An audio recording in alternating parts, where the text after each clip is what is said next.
What's your favorite movie that you saw in 2024? Was it Dune Part 2? Was it The Wild Robot? There were so many of them. Well, that's what I'll be ranking today. I'll be ranking the 16 movies that I saw in 2024. If you enjoy it, please like and subscribe. If you want to say what your favorites were, please comment. Either way, I'm done yapping. Here we go. At number 16, I have Longlegs. This was maybe the movie I was looking forward to most on this list. I love crime movies like The Zodiac or Seven, they're my favorites. Not only that, but Nick Cage is my favorite actor. So the amount of disappointment I had from this movie was tough.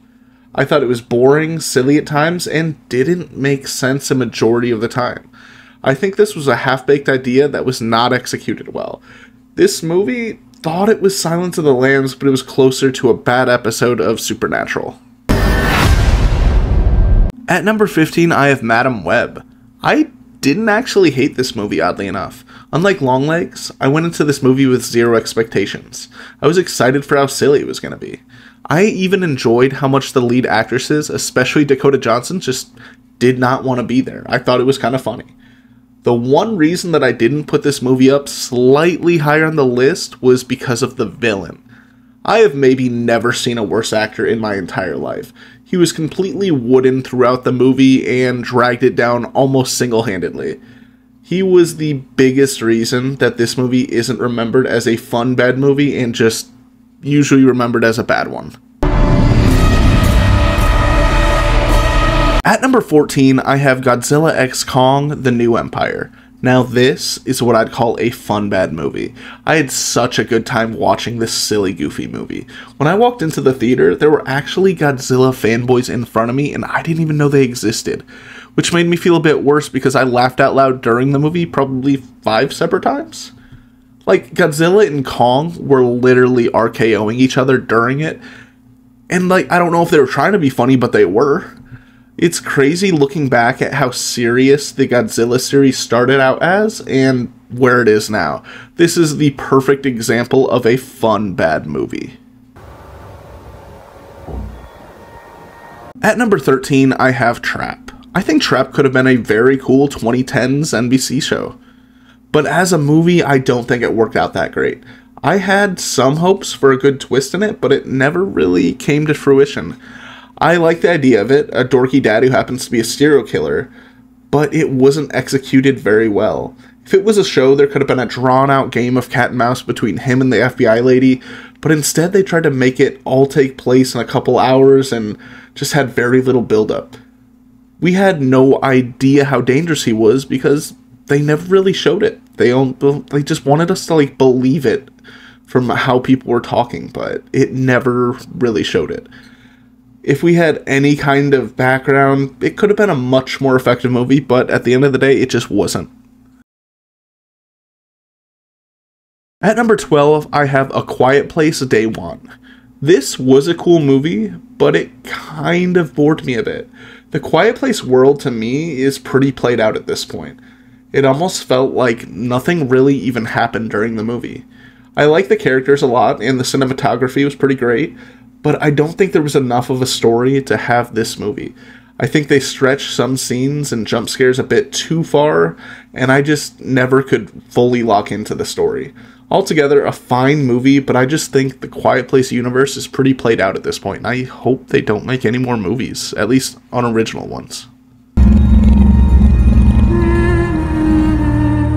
At number 11, I have Kraven the Hunter. This was a movie that I understood why people didn't like it, but I thought it was definitely overhated. I think it's got something like a 16% on Rotten Tomatoes, which is crazy. Firstly, I thought Aaron Taylor Johnson did a fantastic job as Kraven. He's a great actor, and he brought some intensity to the screen that was really, really needed. The action was so good in it too. The villain was silly and over the top, but at the end of the day, I didn't think too much about it. It's a movie based on comic books. Why wouldn't it be silly, you know? It's supposed to be less serious. This was a bit campy and even reminded me of early 2000s superhero movies, so in a way it was nostalgic for me too. Altogether, I think this movie was way overhated and I enjoyed my time watching it. At number 10, I have Carry On. Carry On was a pretty straightforward story. A bad guy blackmails a dude into helping him do something awful, or he'd do something bad to someone he loves. And that's pretty much as far as the story got, and that was okay. It reminded me of a very specific genre of movies that were really usually saved for Liam Neeson. It was just a fun action movie that had real stakes and semi-likable characters. I'm a big fan of Jason Bateman, and I think he did a good job, and Taron Egerton wasn't super likable, but he was exactly who he should be for this type of movie. Altogether, not bad for Netflix exclusive. Netflix, I said it weird. And at number 9, I have Monkey Man. When it comes to action, this movie was second to none this year. I wish more people saw it because it had a very interesting story and had literal John Wick level of action in it. They even make a joke about that at one point. Whoever did the fight scenes in Monkey Man should be hired by Marvel and DC immediately because that's how fight scenes should look. I loved getting a little glimpse into Indian culture as well. It was refreshing not just seeing a movie based in like Detroit or Chicago. It was somewhere far away from me, and I enjoyed seeing that and experiencing that. But I don't know, I don't have much to say about this movie. It's pretty great. You should give it a watch.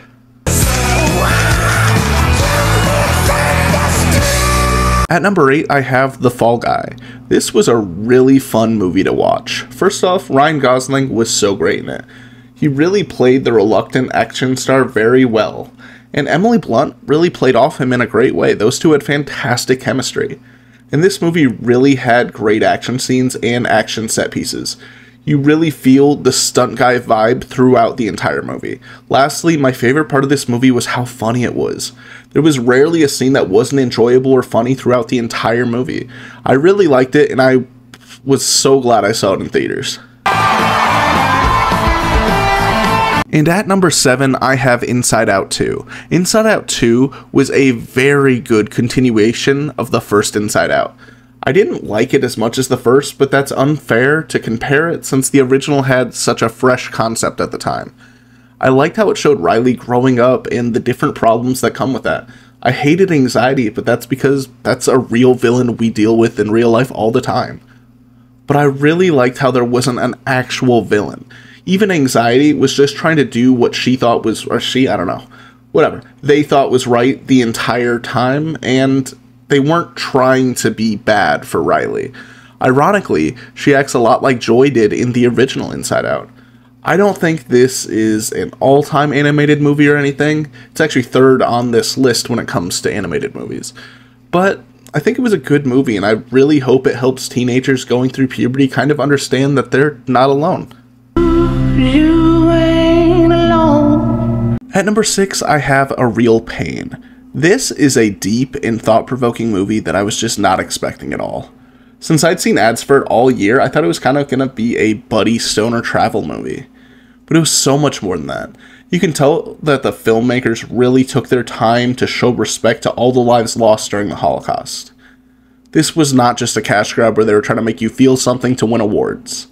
This was a deep movie, with something to say about how we live our lives and how we treat the people we love. This movie made me cry a lot, and you should absolutely watch it as well. At number 5, I have Transformers 1. Now for the movie that destroyed my expectations. I thought the first Transformers was okay, but the rest of them were just horrible cash grabs, though I did like Bumblebee. But Transformers 1 was a surprisingly great and original movie. It had so much charm and humor that I was not expecting. There were some genuinely laugh-out-loud moments and fantastic voice acting.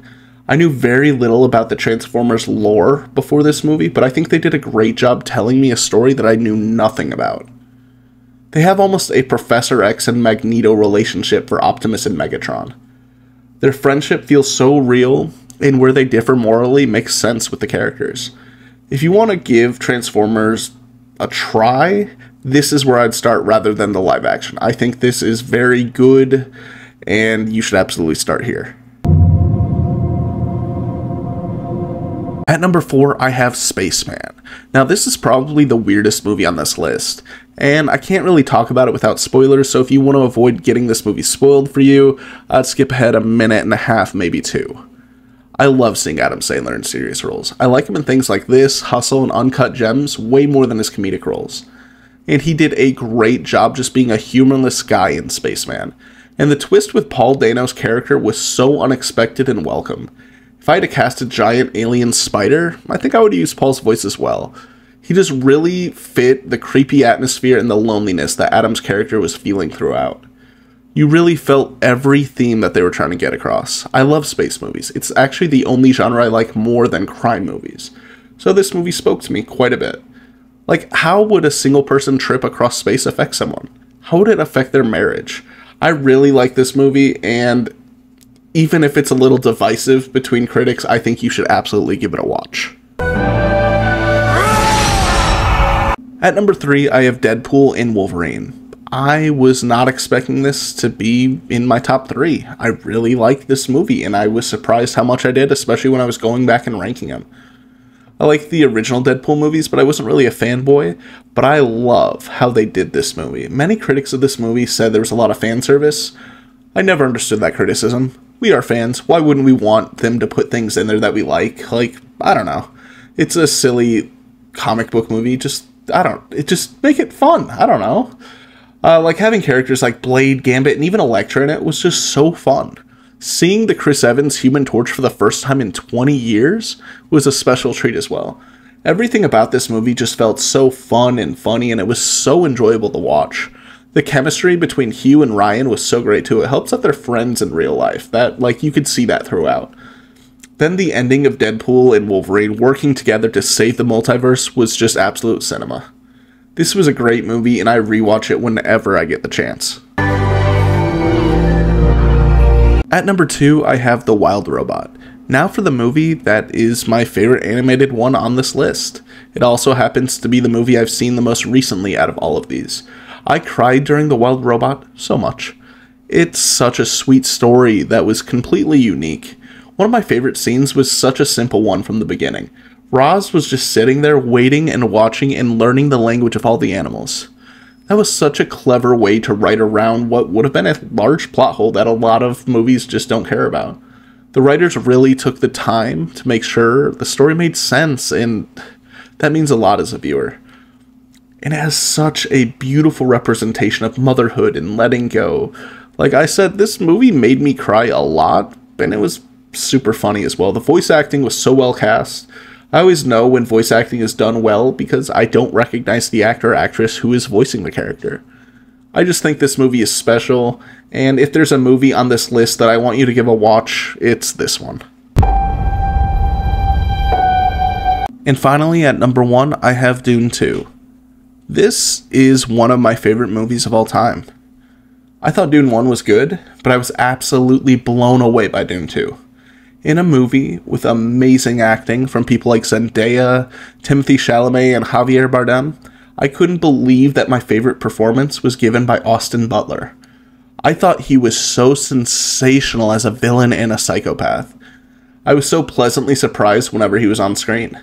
But Paul was also an unbelievable character. Seeing him go from a reluctant messiah to an absolute problem for the entire galaxy was just amazing. Not to mention the speech he gave near the middle of the movie, it made me not only want to fight for him, but I was willing to run through a wall for him. The world they've created in Dune is always such a fun thing to explore. The way their weapons work, the way their planes fly, everything in their world is so unique and interesting. The last thing I want to talk about is the final fight between Paul and Austin Butler's character. It was so unbelievably good. And it might be one of my favorite fights in a movie ever. I don't know. Man, I love this movie, and I hope this series just continues to upgrade. But that's why it's my number 1. Thank you so much for watching. I hope you watch some of these movies just because of what I said. A lot of them are worth it. Some aren't, but a lot of them are. But have a fantastic day. Thank you for watching. Subscribe if you enjoyed it because I make videos like this every week. Like it too, why not, while we're here. And comment what I got wrong and what you would have put in your top 3 because I'm curious. Either way, have a great day. See you next week.